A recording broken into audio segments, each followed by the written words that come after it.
Finance से जुड़ी latest information पाने के लिए फिनोवेशंस अपडेट्स को सब्सक्राइब करें और नोटिफिकेशन पाने के लिए बेल आइकन पर क्लिक करें। नमस्कार, आज के फिन पॉइंट सेशन में आपका स्वागत है। आज का फर्स्ट अपडेट है, भारत सरकार दुनिया की सबसे पॉपुलर क्रिप्टो करेंसी बिटकॉइन की ट्रेडिंग पर गुड्स एंड सर्विसेज टैक्स यानी जीएसटी लगाने पर विचार कर रही है। सेंट्रल गवर्नमेंट की योजना बिटकॉइन की ट्रेडिंग पर 18% जीएसटी लगाने की है। आपको बता दें कि देश में क्रिप्टो करेंसी का एनुअल टर्नओवर लगभग 40,000 करोड़ रुपीस है। इस पर 18% जीएसटी लगाने से सरकार को हर साल 7,200 करोड़ रुपीस रेवेन्यू मिलने की उम्मीद है। फाइनेंस मिनिस्ट्री के तहत काम करने वाली सेंट्रल इकोनॉमिक इंटेलिजेंस ब्यूरो ने central board of direct taxes and customs के सामने ये प्रपोजल रखा है कि सरकार देश में बिटकॉइन ट्रेडिंग से एनुअली 7,200 करोड़ रुपीस कलेक्ट कर सकती है। नेक्स्ट अपडेट है, यूरोपियन कार मैन्युफैक्चरर स्कोडा के अकॉर्डिंग प्रोडक्शन कॉस्ट बढ़ने की वजह से उसकी कार की कीमतें 1 जनवरी 2021 से 2.5% तक बढ़ सकती हैं। देश के कुछ व्हीकल मैन्युफैक्चरर्स रॉ मटेरियल और दूसरे गुड्स के महंगा होने और एक्सचेंज रेट्स में अप्स एंड डाउन्स की वजह से पहले ही 1 जनवरी 2021 से प्राइस बढ़ाने का अनाउंसमेंट कर चुके हैं।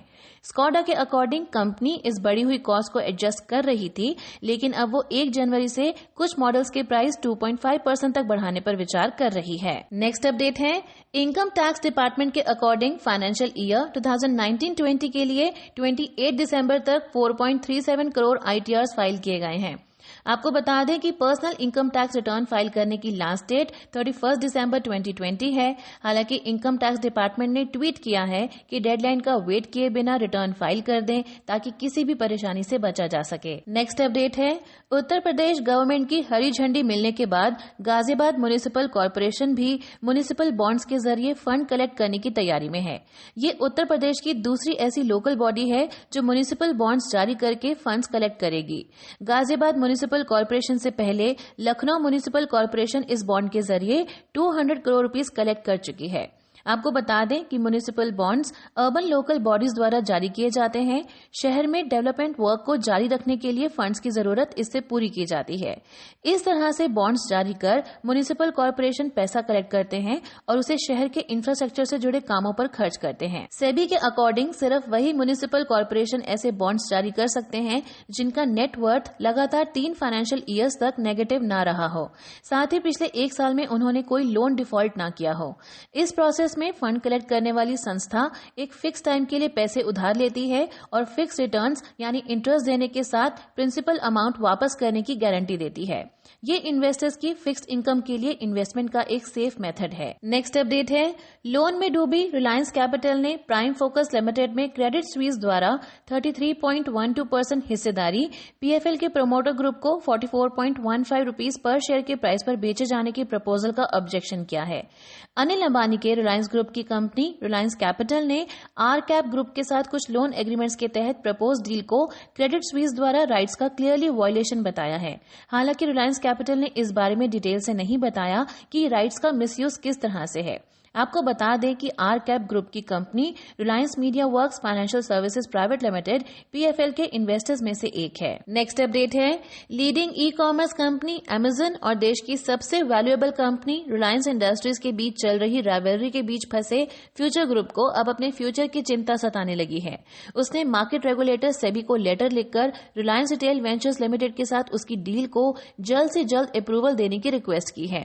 किशोर बियानी की कंपनी ने सेबी को लिखे लेटर में कहा कि इस मामले में और देरी से न सिर्फ फ्यूचर रिटेल और उसके लाखों स्मॉल इन्वेस्टर्स को बल्कि दूसरी कंपनीज और उनके स्टेक होल्डर्स को भी बहुत लॉस होगा। 2 महीने पहले अमेजन ने सेबी को लेटर लिखकर फ्यूचर रिलायंस की डील को रोकने की डिमांड की थी। इसे फ्यूचर रिटेल ने दिल्ली हाई कोर्ट में चैलेंज किया। कंपनी ने अमेजन को फ्यूचर रिलायंस डील में इंटरफेयर करने से रोकने की डिमांड की थी, लेकिन कोर्ट ने इसे रिजेक्ट कर दिया था। साथ ही कोर्ट ने कहा था कि रिलायंस रिटेल का फ्यूचर ग्रुप की कंपनीज खरीदने का प्लान वैलिड है। नेक्स्ट अपडेट है, एयर फ्रेट फैसिलिटी प्रोवाइड कराने वाली स्काईवेज सर्विसेज ने पूरे भारत में कोविड-19 वैक्सीन की ट्रांसपोर्टेशन के लिए बजट कैरियर स्पाइस जेट के साथ एक एग्रीमेंट किया है। इस एग्रीमेंट के तहत स्काईवेज कोरोना वैक्सीन के लिए कोल्ड चेन ट्रांसपोर्टेशन और स्टोरेज की फैसिलिटी प्रोवाइड कराएगी। वहीं spice jet full temperature mapping control के साथ पूरे देश में कनेक्टिविटी प्रोवाइड कराएगी। इसके अलावा स्काईवेज इंडिया, जर्मनी और अमेरिका में जहां भी जरूरत होगी वैक्सीन के ट्रांसपोर्टेशन के लिए कस्टम ब्रोकिंग सर्विस भी प्रोवाइड कराएगी। नेक्स्ट अपडेट है, इलेक्ट्रिक कार कंपनी टेस्ला की भारत में एंट्री की तैयारी है। कंपनी अगले साल भारत में ऑपरेशन शुरू करेगी। आपको बता दें कि टेस्ला की भारत में एंट्री की बात पिछले कई सालों से चल रही है। इस लीडिंग इलेक्ट्रिक कार बनाने वाली अमेरिकन कंपनी के फाउंडर और सीईओ एलन मस्क भी ये बात कई बार कह चुके हैं और इस साल की शुरुआत में भी उन्होंने ये बात दोहराई थी। अब खबर है कि टेस्ला जनवरी 2021 तक ऑफिशियली इंडियन मार्केट में एंट्री करने की तैयारी में है। एक रिपोर्ट के अकॉर्डिंग टेस्ला अपनी इलेक्ट्रिक कार मॉडल 3 की प्री बुकिंग शुरू करेगी और फिर जून या 2021-2022 के एंड तक कार की डिलीवरी शुरू कर देगी। यहाँ पर हमारा आज का फिन पॉइंट सेशन खत्म होता है। ये वीडियो आपको कैसी लगी हमें कॉमेंट्स करके बताएं और वीडियो पसंद आई तो लाइक जरूर करें। हमसे जुड़े रहने के लिए थैंक यू।